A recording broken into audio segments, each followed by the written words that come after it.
Alhamdulillah wa syukru ala ni'amillah wa ashhadu an la ilaha illallah wahdahu la syarikalah wa ashhadu anna Muhammadan abduhu wa rasuluh alladzi la nabiyya ba'dah amma ba'd. A'udzu billahi minasy syaithanir rajim. Ya ayyuhalladzina amanu taqullaha wa kunu ma'as shadiqin. Wa qala Rasulullah sallallahu alaihi wasallam, inna sidqa yahdi ilal birri wa innal birra yahdi ilal jannah wa innar rajula la yasduku hatta yakuna siddiqan. Al-hadis. Hadirin ikhwati iman, Bapak Ibu dirahmati Allah Subhanahu wa taala. Tema yang pertama tentang pendidikan akhlak Islam. Tema yang baru yaitu jujur. Ada sebuah ungkapan dalam bahasa Arab, as-sidqu munjin. As-sidqu munjin. Artinya jujur itu menyelamatkan. Itu bukan hadis ya. As-sidqu munjin. Jujur itu menyelamatkan. Waktu ke Mesir, saya punya teman namanya Sidki Munjin. Mungkin terinspirasi dari ungkapan itu. Nama orangnya Sidki Munjin. Jujur menyelamatkan. Seorang ustadz namanya Sidki Munjin. Ada juga ungkapan lain, man sodako najah. Man sodako najah. Barang siapa yang jujur pasti selamat.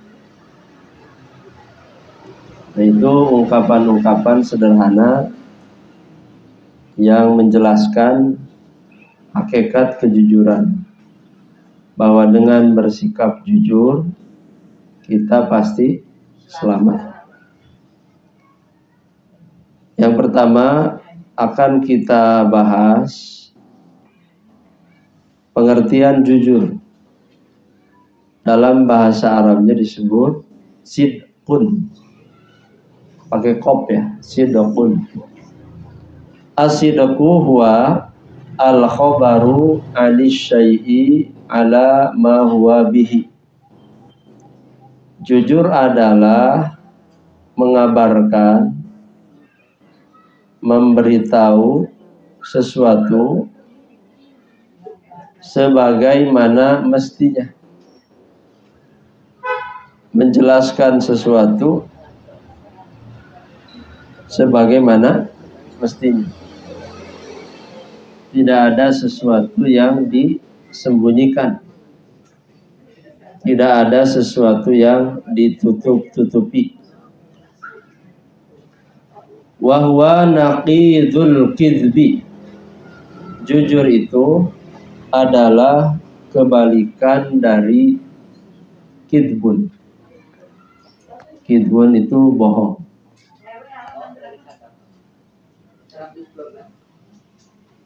Ada ungkapan lagi, al-kadzabu la yusaddaqu wa in saduqa. Tukang bohong moal dipercaya sanajan benar. Itu bahasa Sundanya. Bahasa Indonesianya, pembohong tidak akan dipercaya walaupun benar. Bapak Ibu pernah dengar cerita penggembala kambing? yang diterkam serigala. Itu waktu saya diniyah dipelajari kisah itu. Jadi seekor penggembala kambing sedang menggembala kambingnya di kampung, lalu berteriak, serigala, serigala. Orang-orang pada datang, ternyata dia bohong, gak ada serigala. Dia malah tertawa karena orang-orang tertipu. Kemudian di hari yang kedua melakukan hal yang sama, serigala, serigala, az-zi'bah, az-zi'bah, serigala, serigala. Lalu orang datang lagi, tapi tidak sebanyak yang pertama, sedikit.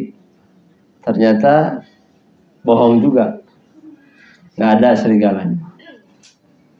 Nah di hari yang ketiga mengatakan lagi, serigala, serigala. Itu serigala asli beneran. Akhirnya dia diterkam dan orang tidak peduli, tidak ada yang datang.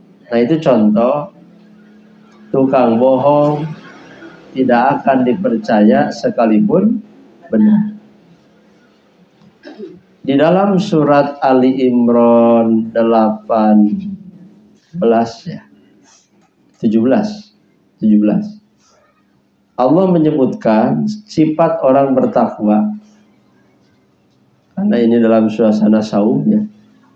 Targetnya la'allakum tattaqun. Salah satunya Ali Imran ayat 17. Allah berfirman, orang yang takwa itu adalah as-sabirina was-sadiqina wal qanitina wal munfiqina wal mustaghfirin bil ashar. Ada 5. Siapa orang bertakwa itu? Sabirin, orang-orang yang sabar. Sabar sudah dibahas sebelumnya. Bab sabar. Oh kemarin udah selesai. Tema sebelumnya sabar. Jadi sabar itu ketenangan jiwa, tidak berkeluh kesah. Dan sabar itu pahalanya tanpa batas. Sabar. Orang takwa itu orang yang sabar. Sabirin. Yang kedua, was-sadiqin. As-sabirina was-sadiqin. Orang-orang yang jujur. Apa adanya. Sebagaimana mestinya. Tidak ada yang disembunyikan. Wal qanitin. Yang ketiga, orang takwa itu adalah orang yang kunut. Kunut itu apa? Yang terbayang dalam pikiran kita. Kunut itu ada 2 makna. Ada kunut tulul qiyam, berdiri yang lama. Kalau dalam konteks sholat, kunut itu berdiri yang lama. Viral di media sosial, daerah mana ya? Tarawihnya 30 juz. Itu kunut bukan tulul qiyam. Berarti imamnya hafal 30 juz. Kita mah dicicil 30 juz juga ya. Atau sebaliknya juz 30. Yang kedua, kunut itu artinya dawamut ta'ah. Ketaatan yang kontinu. Kalau dalam bahasa Sunda mah ngeureuh. Kunut teh ngeureuh dina ketaatan. Dalam bahasa Indonesia apa ngeureuh? Terus menerus. Dawam itu terus menerus. Nah itu adalah qanitin. Wal munfiqin, Orang takwa itu munfik, memiliki jiwa infak, sudah melekat. Setiap orang bertakwa itu menyadari di dalam hartanya ada hak orang lain. Yang kelima, wal mustaghfirina bil ashar. Orang-orang yang beristighfar pada waktu sahur. Nah, silakan dihayati lagi ya. Indikator ketakwaan di surah Ali Imran ayat ke 17.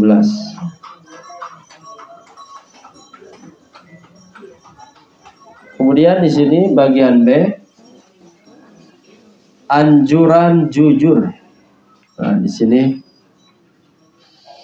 agama menganjurkan, bahkan mewajibkan agar kita bersikap jujur. At-Taubah 119. Ya ayyuhalladzina amanu taqullaha wa kunu ma'as shadiqin. Wahai orang-orang yang beriman, bertakwalah kepada Allah. Berarti iman dan takwa itu sama beda? Beda. Takwa lebih tinggi, lebih mulia, lebih istimewa dari iman. Setiap orang bertakwa pasti dia orang beriman. Tapi orang beriman belum tentu bertakwa. Supaya imannya meningkat jadi takwa, maka harus terus dalam ketaatan, terus mengamalkan syariat agar meningkat iman menjadi takwa. Ittaqullah, bertakwalah kepada Allah. Umumnya yang kita pahami takwa itu apa? Mengerjakan perintah-perintah, menjauhi segala larangan Allah. Itu orang bertakwa. Cirinya banyak di berbagai surat. Kalau kita sudah mencapai derajat takwa, paling tidak ada 25 kemuliaan. Di antaranya orang bertakwa itu urusannya dimudahkan. Orang bertakwa itu rezekinya tanpa terduga. Orang bertakwa itu pahalanya diperbesar, kesalahannya dihapus, pasti masuk surga. Nah, itu kemuliaan orang bertakwa. Ilmunya dimudahkan. Jadi antara ilmu dengan takwa itu berkaitan. Orang-orang dulu tuh kepala linter karena bertakwa. Wa kunu ma'as shadiqin. Hendaklah kamu bersama orang-orang yang jujur, orang yang benar. Berkaitan dengan ayat ini, kata Abdullah bin Umar, ittaqullah wa kunu ma'as shadiqin. Maksudnya adalah ma'a Muhammadin sallallahu alaihi wasallam wa ashabihi, bersama Nabi Muhammad dan para sahabat. Nah, mereka itulah orang-orang yang jujur. Kita setiap salat memohon kepada Allah, ihdinas siratal mustaqim. Nah, siapa siratal mustaqim itu? Di antara penafsirannya adalah Nabi Muhammad dan para sahabat. Kita sudah tahu ajaran Nabi dan sahabat. Harus kita tahu dari hadis-hadis. Tidak ada ilmu yang lebih mulia, istimewa selain ilmu yang diajarkan oleh Rasul dan para sahabat. Karena ilmu yang mereka sampaikan ilmu yang bermanfaat, berharga bagi kehidupan dunia dan akhirat. Wa qala dhuhaku ma'a Abi Bakrin wa Umar wa ashabihim. Maksudnya orang-orang yang jujur, orang-orang yang benar itu adalah Abu Bakar, Umar, dan para sahabat. Mereka lah orang-orang yang jujur. Imannya itu dibuktikan dengan amal. Antara iman dan amal sejalan. Itu orang yang jujur. Kemudian di dalam hadis, nah ini salah satu hadis yang mendorong agar kita bersikap jujur, dari Abdullah bin Mas'ud radhiyallahu anhu, anin Nabi sallallahu alaihi wasallam qala, kata Nabi, inna sidqa yahdi ilal birri. Sesungguhnya jujur itu menunjukkan kebaikan. Paham ya? Jujur itu menunjukkan kebaikan. Karena mendatangkan ketenangan. Orang yang tidak mau berbuat baik berarti orang yang tidak jujur. Kayak ginilah. Bapak Ibu ingin masuk surga, tapi ikhtiarnya gak dilakukan, gak jujur berarti. Ingin ke surga tapi tidak berikhtiar, berarti gak jujur. Bapak Ibu ingin bertemu Rasul, sudah dipelajari hadisnya, membuktikan cinta kepada Allah, taat perintah Allah. Membuktikan cinta kepada Rasul, ikuti sunnah Rasul. Ingin masuk surga aja harus jujur. Cara membuktikan kejujurannya, berikhtiar mencari jalan-jalan amal menuju surga. Nah, itu contohnya. Jadi sangat singkat sekali bahasa hadis ini, tetapi maknanya sangat luas. Kejujuran menunjukkan kepada kebaikan. Al-birro. Jadi al-birro itu kebaikan yang luas. Segala bentuk kebaikan secara umum disebut al-birro. Al-Baqarah 177. Bisa dipelajari. Kata Allah, laisal birra an tuwallu wujuhakum qibalal masyriqi wal maghrib. Bukanlah kebaikan itu menghadapkan ke timur dan barat. Maksudnya kebaikan hakiki itu bukanlah kebaikan secara simbolis. Kebayang Bu kebaikan simbolis? Asal katingali. Kebaikan simbolis asal terlihat. Asal orang tahu bahwa ada kebaikan. Bukan itu kata Allah. Walakinnal birra, tetapi kebaikan itu adalah man amana billah wa malaikatihi wa kutubihi wa rusulihi. Man amana billahi wa malaikatihi wa kutubihi. Nah, coba dicek lagi nanti. Jadi yang pertama Allah sebut kebaikan itu ketika dilandasi iman kepada Allah, kepada malaikat, kepada kita.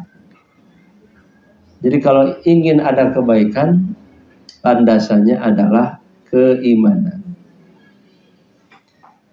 Apakah setiap kebaikan itu kebaikan?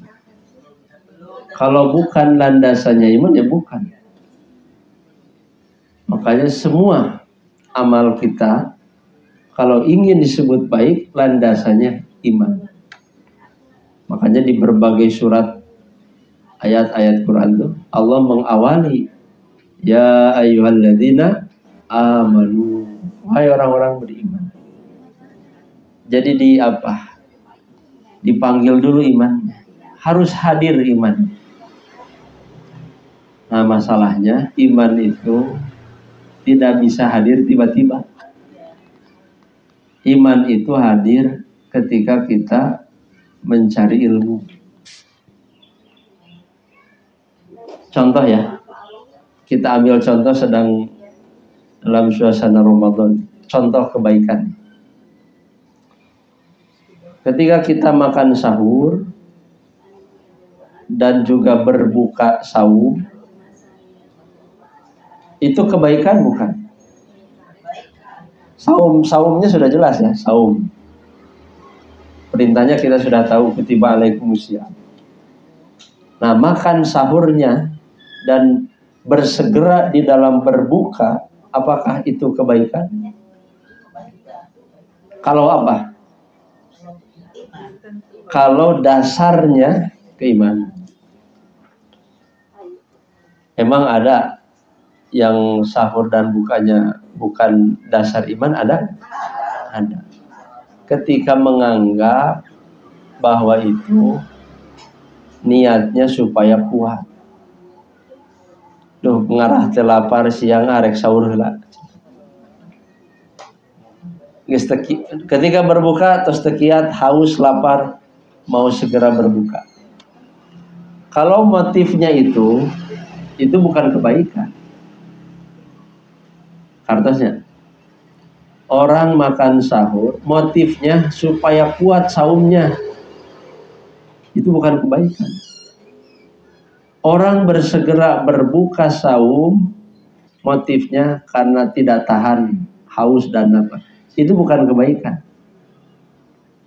Supaya jadi kebaikan, diubah niatnya, mengamalkan syariat, mengimani perintah Rasul, anjuran Rasul. Kata Rasulullah, setiap orang, manusia akan mendapat kebaikan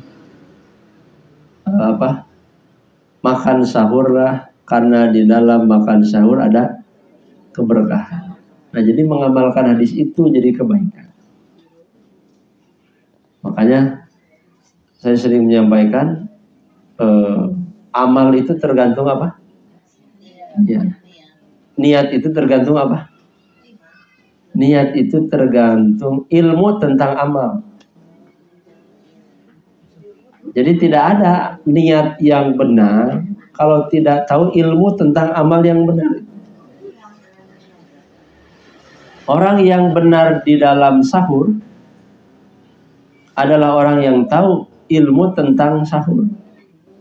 Oh, ternyata kita makan sahur itu motifnya adalah mengamalkan hadis Rasul karena ada berkah. Kemudian juga motifnya itu adalah mencari keberkahan dengan sahur itu dari Allah, mencari pahala. Makan kata Rasulullah, malaikat bersalawat kepada orang yang makan sahur. Kemudian kita menyegerakan berbuka, bukan karena lapar, bukan karena haus, tapi motifnya adalah, kata Rasul, manusia akan mendapat kebaikan selama menyegerakan berbuka. Dalam hadis lain, orang Yahudi Nasrani mengakhirkan berbuka. Berbukanya mereka ketika bintang-bintang bercampur. Berarti sudah jam 9, jam 10. Tapi Rasul menganjurkan supaya segera berbuka. Dalam hadis lain, hadis qudsi, Allah mengatakan, hamba yang paling aku cintai adalah yang paling bersegera ketika berbuka. Nah, itu yang jadi kebaikan. Jadi singkatnya adalah kebaikan itu, amal itu disebut baik ketika landasannya adalah iman.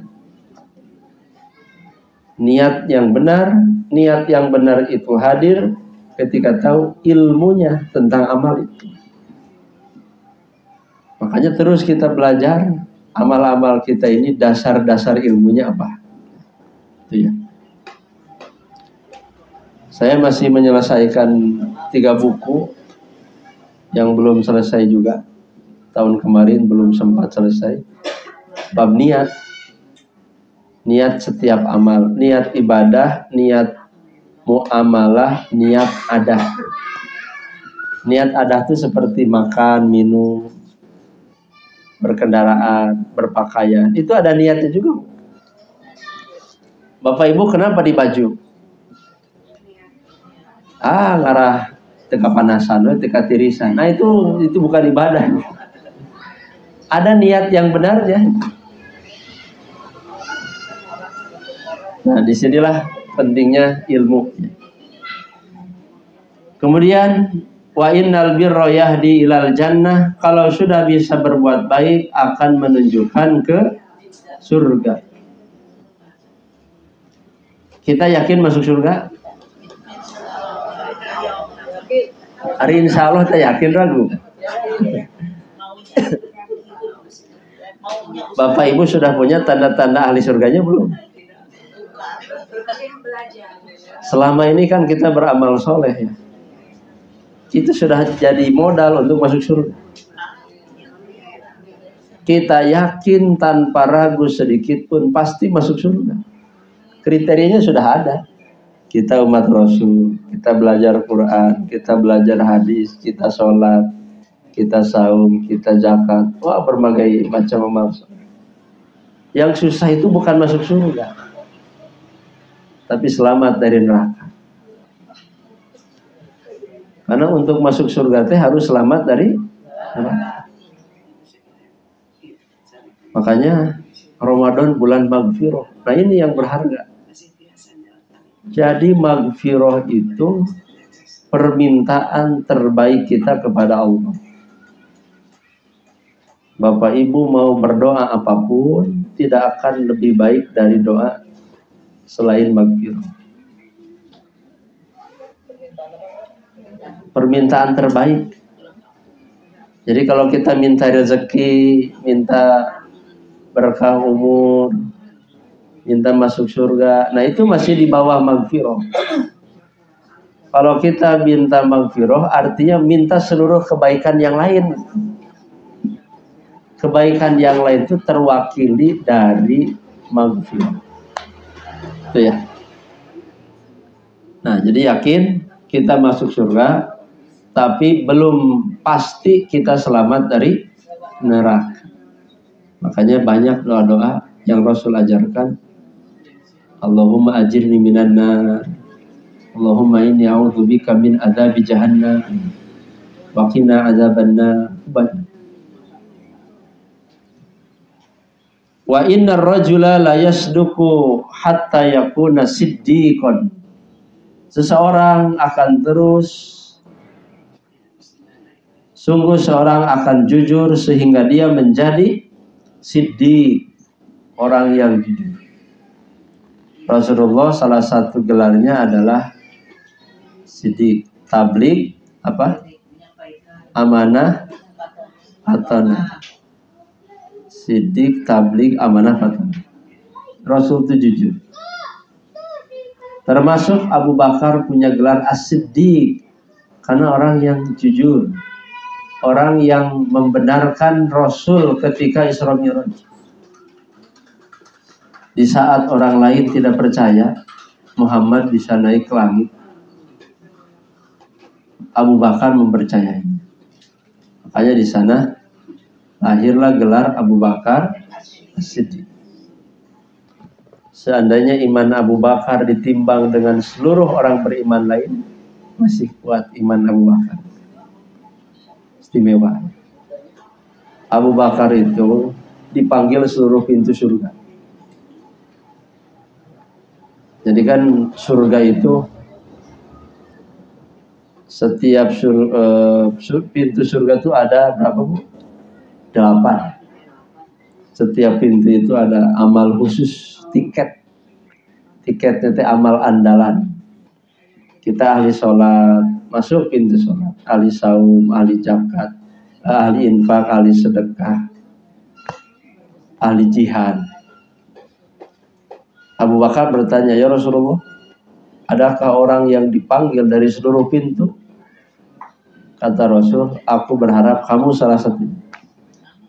Jadi seluruh pintu surga merindukan Abu Bakar, karena ahli semua kebaikan. Nah, itu siddiqun. Wa innal kadhiba yahdi ilal fujuri wa innal fujura yahdi ilan nar. Kata Rasul, sesungguhnya kedustaan, kebohongan menunjukkan kepada perbuatan dosa. Fujur itu perbuatan dosa. Sesungguhnya perbuatan dosa itu yahdi ilan nar, mengajak ke neraka. Makanya puncak ketakwaan itu bukan hanya mengerjakan yang baik, tapi meninggalkan segala dosa. Jadi puncak takwa itu bukan di sholat, bukan di saum, itu mah masih standar. Puncak takwa itu kata ulama ar-raghib, menjaga diri dari dosa. Tidak mungkin menjaga diri dari dosa kalau tidak beramal soleh. Jadi puncak takwa teh ketika seseorang sudah tidak berminat untuk berdosa. Bapak Ibu masih ada minat berdosa? Tidak, tapi buktinya masih ada ya. Emosi masih keluar. Tidak sabar masih, keluh kesah masih. Maka kita hindari secara bertahap, itu puncak takwa, menjaga diri dari dosa.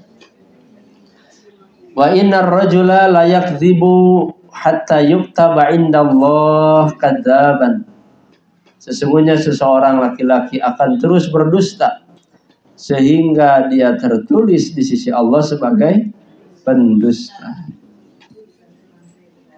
Makanya jangan menjadi kadzab. Tadi ya, rugi jadi pembohong. Bagaimana kalau kita pernah berbohong? Taubat. Ada catatan nggak ya? Kalau tidak ada, saya tambah sedikit. Ada nggak bohong yang boleh? Ada ya. Satu, ketika apa? Berperang. Boleh kita berbohong dalam kondisi perang bersama musuh. Musuh bertanya, di mana panglima perangmu? Kita nggak boleh jujur di sana. Bersembunyi di sana nggak boleh. Maka di saat perang kita boleh bohong. Dua, berbohong untuk kemaslahatan. Maksudnya berbohong untuk kemaslahatan itu mendamaikan orang bermusuhan.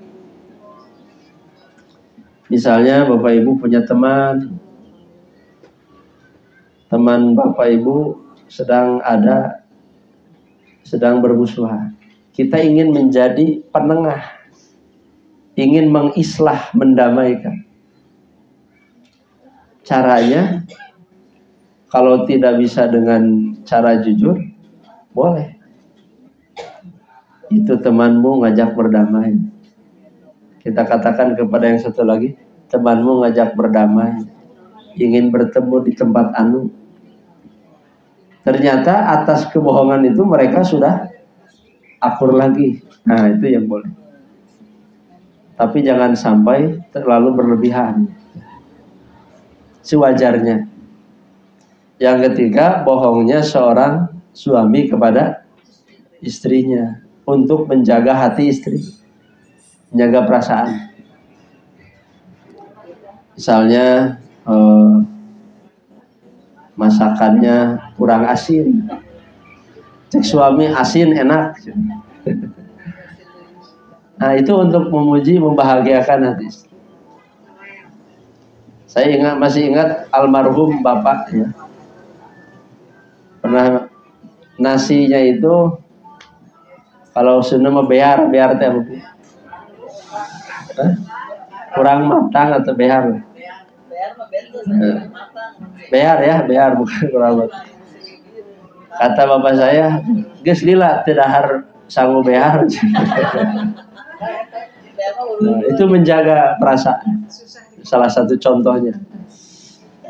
Nah, itu cara-cara seperti itu bisa dilakukan. Atau seorang istri juga boleh untuk membahagiakan suami dengan catatan tidak berlebihan. Yang berikutnya, jujur dalam kondisi darurat, bohong dalam kondisi darurat. Misalnya pencuri ya mengancam, di mana hartamu? Tidak ada harta saya di sini. Nah, itu untuk keselamatan. Kemadharatan membolehkan yang dilarang.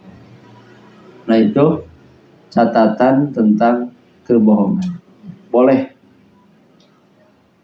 Kemudian hadis yang kedua dari Abu Muhammad Al-Hasan bin Ali bin Abi Thalib radhiyallahu anhuma qala, kata beliau, hafidtu min Rasulillah sallallahu alaihi wasallam, aku hafal dari Rasulullah sallallahu alaihi wasallam, da' ma yuribuka ila ma la yuribuka, tinggalkanlah yang meragukanmu kepada hal yang tidak meragukanmu.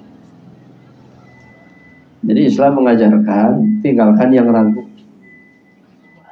pegang yang yakin.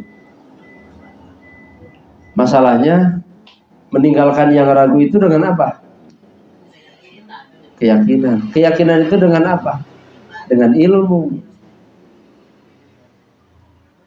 Ini banyak kaidahnya ya. Mungkin nanti kalau keburu ada di pelajaran usul fikih. Ada kaidah al-yaqinu la yuzalu bisyakki. Keyakinan tidak akan hilang dengan keraguan-raguan. Al-yaqinu la yartafi'u illa biyaqinin. Keyakinan tidak akan hilang kecuali dengan keyakinan yang lain. Dan yakin itu dasarnya ilmu. Makanya tadi saya katakan, kita yakin masuk surga karena ilmu yang tadi, umat Rasul, cinta Quran, cinta Rasul, mengamalkan syariat. Masalahnya kita tidak dijamin lepas dari siksa. Nah, itu kan dasarnya ilmu. Hanya masalahnya kan ke surga teh aya 3 kloter, Bu. Bapak Ibu ingin kloter keberapa ke surganya? Fatir 32. Sedikit ya tambahan. Fatir 32. Kloter masuk surga itu ada 3 kelompok. Sebetulnya ayat itu berbicara pewaris Al-Quran. Nah, jadi yang pertama dari yang kloter terakhir ini zalimun li nafsihi, zalimun. Nah, nukahijina di akhir. Ini masuk surganya lama. Zalim li nafsihi, menzalimi diri sendiri. Umat Islam dia masuk surga, tapi dosanya banyak. Cirinya lalai terhadap yang wajib, lalai kewajiban, mengerjakan yang haram. Mengerjakan yang haram. Jadi masuk surganya lama karena gimana? Oh, kurang besar ya. Lalai terhadap kewajiban, mengerjakan yang haram. Jadi dia saum tapi teu salat. Nah, dia salat teu saum. Masih ada kewajiban yang ditinggalkan. Ini kelompok masuk surganya ke neraka dulu. Kenapa ke neraka? Ya untuk membereskan yang tadi. Yang wajib-wajib ditinggalkan, yang haram masih dikerjakan. Ini termasuk zalimun li nafsi. Mengerjakan yang haram. Yang kedua apa? Muqtasid. Muqtasidun. Muqtasidun. Muqtasid itu pertengahan. Cirinya apa? Nah, cirinya di mana nih? Cirinya mengerjakan yang wajib, meninggalkan yang haram. Muqtasid, pakai kop, muqtasid. Mengerjakan yang wajib, meninggalkan yang haram, meninggalkan yang sunnah, mengerjakan yang makruh. Nah, jadi cirinya mengabaikan yang sunnah aja. Itu muqtasid. Banyak contohnya. Saum sunnah ditinggalkan. Saum Ramadan mah tamat. Tapi saum sunnah disepelekan. Ada sunnah iya. Teteh muqtasid. Dia saum tapi lupa untuk bersedekah. Lupa untuk menyegerakan berbuka. Itu muqtasid. Dia sholat wajib tamat, tapi sholat sunat tarak. Itu muqtasid. Makanya kalau kita meninggalkan yang sunnah, minimal menyesal gitu. Iya mah lempeng gitu. Tidak merasa dosa dengan meninggalkan yang sunnah. Padahal yang sunnah itu menyempurnakan yang wajib. Nah, ini muqtasid. Dia mengerjakan yang wajib, dia meninggalkan yang haram, tapi meninggalkan yang sunnah, mengerjakan yang makruh. Nah, yang ketiga, ini kloter pertama tuh yang tingkatan tertinggi ini. Namanya sabiqun bil khairat. Sabiqun bil khairat.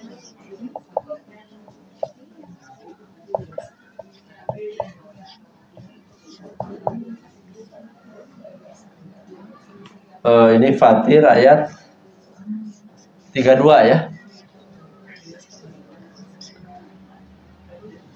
Sabiqun bil khairat itu artinya orang yang berlomba dalam kebaikan. Bersemangat dalam kebaikan. Cirinya apa? Wajib sunnah dikerjakan. Haram makruh ditinggalkan. Bahkan sabiqun bil khairat itu yang mubah aja ditinggalkan. Hal-hal mubah itu diubah menjadi ibadah. Yang ke surganya tanpa hisab, tanpa azab, yang mana? Sabiqun bil khairat. Nah ini Bu, kalau kita ingin ke surganya tanpa melewati neraka, ini nih kategori berlomba dalam kebaikan. Jadi sabiqun bil khairat itu wajib sunnah itu hanya sekedar hukum aja. Dua-duanya dia kerjakan. Tapi tentu yang wajib lebih prioritas. Yang sunnah tetap dikerjakan. Itu sabiqun bil khairat. Salat wajib dikerjakan, sunnahnya juga dikerjakan. Saum Ramadannya dikerjakan, di luar Ramadan kerjakan juga. Ini sabiqun bil khairat. Yang haram, yang makruh ditinggalkan. Yang mubah aja tinggalkan. Yang mubah itu seperti makan dan minum, kan mubah. Apakah sabiqun bil khairat tidak makan minum? Bukan tidak makan minum, tapi mengubah makan minumnya jadi ibadah. Tadi dia makan minum bukan karena lapar. Itu mah manusiawi, makan minum supaya kuat ibadah kepada Allah. Ibu punya kendaraan, kendaraannya diniatkan untuk menolong orang, untuk melancarkan urusan ibadah. Ibu punya uang, uangnya digunakan untuk fisabilillah, mencari ridha Allah. Nah itu sabiqun bil khairat. Punya pasangan saja, punya istri, punya suami saja, itu mubah nggak tuh? Mubah kalau memang niatnya sekedar melampiaskannya. Supaya jadi ibadah tuh gimana? Cari ridha Allah. Nah itu sabiqun bil khairat. Jadi sabiqun bil khairat itu apa-apa mardotillah yang dia cari dalam kehidupannya adalah ridho Allah, bukan mencari keridhaan manusia. Nah silakan ini direnungkan ya. Kita sedang di mana, Bu? Zolim, muktasir, atau sabiqun bil khairat? Seandainya kita berada di zolim li nafsi, mari naik kelas. Kita maksimalkan yang wajib-wajib nih. Salat wajibnya, zakat wajibnya, saum wajibnya. Sudah lewat, kita tingkatkan dengan yang sunnah. Yang haram, yang jelas-jelas hukumnya haram. Riba, judi, bohong, lain-lain tinggalkan. Kalau di zalim li nafsi, naik ke muktasib. Kalau dari zalim li nafsi naik ke sabiqun bil khairat bisa nggak? Bisa. Tapi tetap bertahap. Makanya Allah menyeru agar orang beriman itu beriman. Maksudnya meningkatkan iman. Kembali ke hadis ini, tinggalkan yang ragu kepada yang tidak ragu. Kita yakin tanpa ragu masuk surga, tapi kita berada di 3 pilihan ini. Kalau zalim li nafsi lama dulu diazab, kalau muktasid itu diazab tapi sebentar, dosanya sedikit. Mungkin kalau dihitung begini, Bu, zalim li nafsi itu kalau dipresentasiin ya, dosanya 99%. Kebaikannya 1%. 1% iman itu sudah selamat dari neraka. Tapi jangan begini, lumayannya jangan terpikir ingin merasakan azab neraka, fakina adaban, ajir bimbingan. Nah kalau muktasid itu ya bisa itu di atas 50%. Ya mungkin 51% kebaikannya itu 51 sampai 99%. Keburukannya itu 1%, tetap ke neraka. Seandainya ibaratnya keburukannya 1% tetap ke neraka. Misalnya begitu wafat ada 1 keburukan, apa? Menyakiti 1 orang, tetap ke neraka. Berarti belum bersih. Nah kalau sabiqun bil khairat sudah bersih, tiada dosa. Tadi saya di Rancaikek pada subuh, ada bapak-bapak nyamper bertanya 3 jenazah, reknanya 3 cenah. Itu poinnya. Jadi semangat. Tadinya saya mau ngaji, tapi ningali makalana saya jadi ingin ngaji cenah. Dia bertanya 3, 1. Saya bertanya, kenapa manusia itu produktif dalam berbuat buruk? Pertanyaan kedua, ada gak satu kebaikan yang bisa menghapus dosa seumur hidup? Yang ketiga, itu tentang istighfar itu dalilnya mana saja? Karena di makalah saya, faedah istighfar ada 30, ada 22. Dia tanya dalil. Yang pertama, kenapa manusia produktif dalam berbuat buruk sehingga harus istighfar tiap hari? Itu berdasarkan hadis Rasul. Semua keturunan Adam itu tukang salah. Itu sunnah manusiawi. Kalau kita mengaku keturunan Adam, ada yang bukan keturunan Adam di sini? Keturunan siapa? Kata Rasul pasti banyak salahnya, tapi jangan menyesal dengan salah, sebaik-baik salah adalah taubat. Sesali salahnya dengan taubat.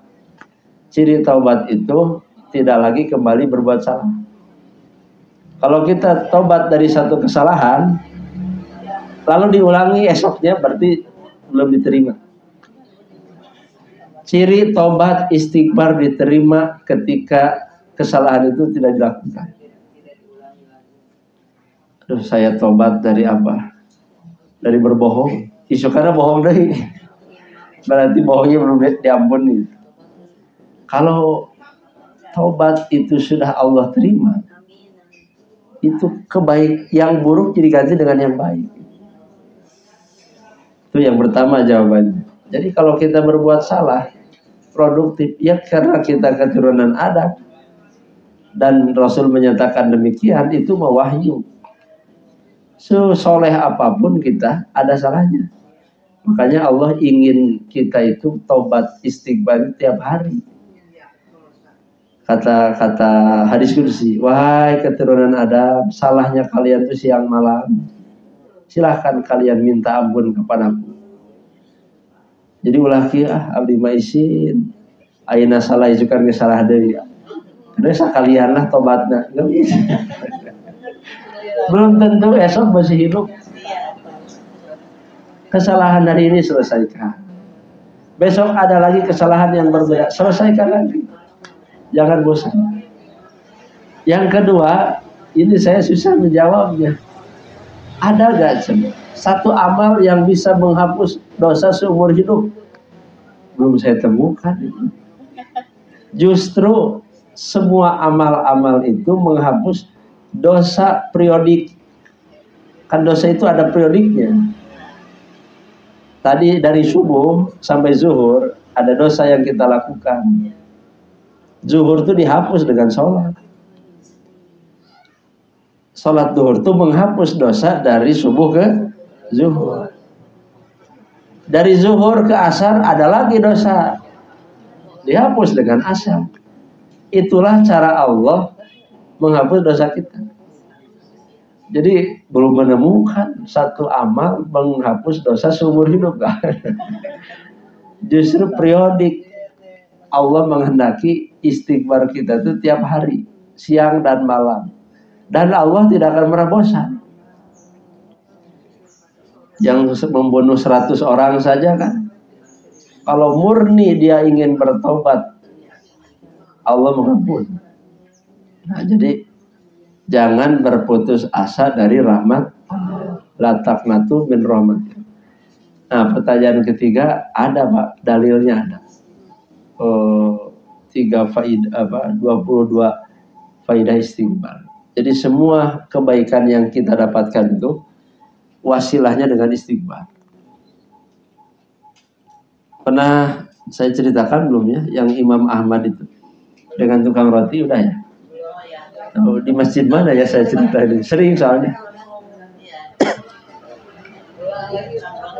Jadi Imam Ahmad bertamu ke tukang roti. Saat tukang roti mengadon rotinya sambil baca istighfar dia tuh. Astagfirullah, astagfirullah. Imam Ahmad heran. Kamu dengan istighfar sudah dapat apa? Jawaban tukang roti, saya sudah dapat segalanya. Kecuali satu. Saya ingin bertemu Imam Ahmad. Wah, Allah dikirimkan Imam Ahmad ke Imam Ahmad. Dengan istighfar itu luar biasa ya. Nah, itu istighfar. Kemudian berapa lagi nih? Kita tamatkan sedikit lagi. Fa inna sidqa tuma'ninah. Karena kejujuran itu adalah ketenangan. Jujur itu mendatangkan ketenangan. Saya tadi baca, nonton video, katanya benar nggak ya, nggak tahu ya, Pak Prabowo mau menghukum mati yang korupsi katanya sekarang. Benar nggak? Karena saya jarang nonton TV ya. Kalau nonton Facebook omong-omong ya.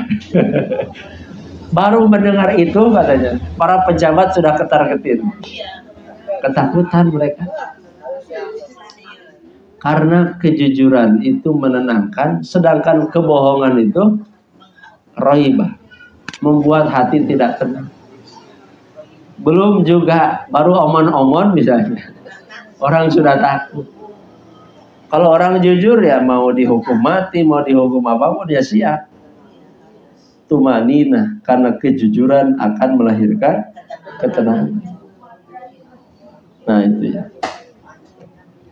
Kalau sekarang itu suami istri biasanya ya. Suami istri kalau HP-nya dilihat oleh pasangan deg-degan, khawatir kelihatan ada selingkuhan. Orang yang selingkuh itu jujur nggak? Nggak jujur. Padahal jujur aja. Nah itulah sebagai penutup pelajaran pertama, pelajaran akhlak. Inti dari hadis yang kedua adalah tinggalkan yang ragu menuju kepada yang tidak ragu. Lahirkan kejujuran, karena kejujuran itu mendatangkan ketenangan. Sedangkan kebohongan mendatangkan kebimbangan, kegelisahan. Seandainya kita sempat berbohong, tobat saja, istighfar, dan esoknya tidak diulangi. Kalau diulangi, istighfar lagi. Jangan bosan untuk istighfar. Rasul yang sudah dijamin surganya saja tidak kurang dari 100 istighfarnya. Itu untuk yang pertama. Cukup dulu ya. Barangkali itu. Aqulu qouli hadza wa astaghfirullah li wa lakum wal 'afwu minkum. Wassalamualaikum warahmatullahi wabarakatuh.